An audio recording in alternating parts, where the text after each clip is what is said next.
Channel కి స్వాగతం।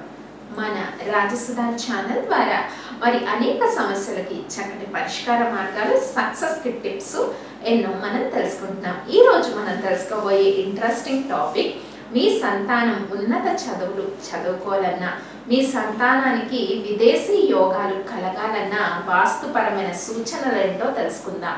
సాధారణంగా సంతానం అభివృద్ధి చెందాలన్నా సంతానం ఉన్నత చదువులు చదువుకోవాలన్నా వంశాభివృద్ధి జరగాలన్నా మీ గృహంలో ఈశాన్యం చక్కగా ఉండేటట్టు చూసుకోండి।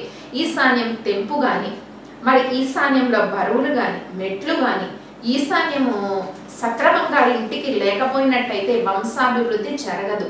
అలాగే మీ పిల్లలు సక్రమంగా చదువుకోకుండా చదువుల్లో ఆటంకాలు కలుగుతాయి। మరి ఈశాన్యంలో బాత్రూమ్ని కానీ లెట్రిన్ కానీ ఉంచడం చాలా దోషం అండి వాస్తుపరంగా। మరి ఇది లేకుండా చూసుకోండి। అలాగే సంతాన అభివృద్ధికి మరి సత్సంతానాన్ని పొందడానికి వంశాభివృద్ధికి తూర్పు దిక్కు చక్కగా ఉండేటట్టు చూసుకోండి।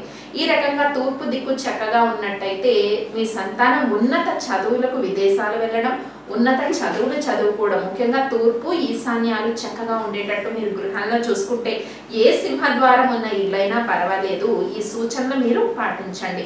చాలా మంది నా దగ్గరకు వస్తూ ఉంటారు అబార్షన్స్ అయ్యాయి ఇలా అలా అని చెప్పి।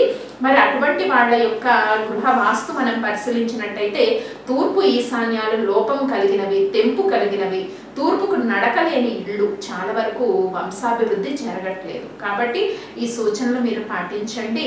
మరి చాలా వరకు మీ సంతానము ఉన్నత స్థితికి వెళ్ళాలంటే ఈ వాస్తు సూచనలు పాటించడం వల్ల మీకు చక్కటి విజయం పొందే అవకాశం ఉంటుంది। మరిన్ని పరిష్కార మార్గాల కోసం సబ్స్క్రైబ్ చేయండి రాజసుధా ఛానల్। ఈ వీడియో మీకు నచ్చినట్టయితే లైక్ చేయండి, షేర్ చేయండి, సబ్స్క్రైబ్ చేయడం మాత్రం మర్చిపోవద్దు।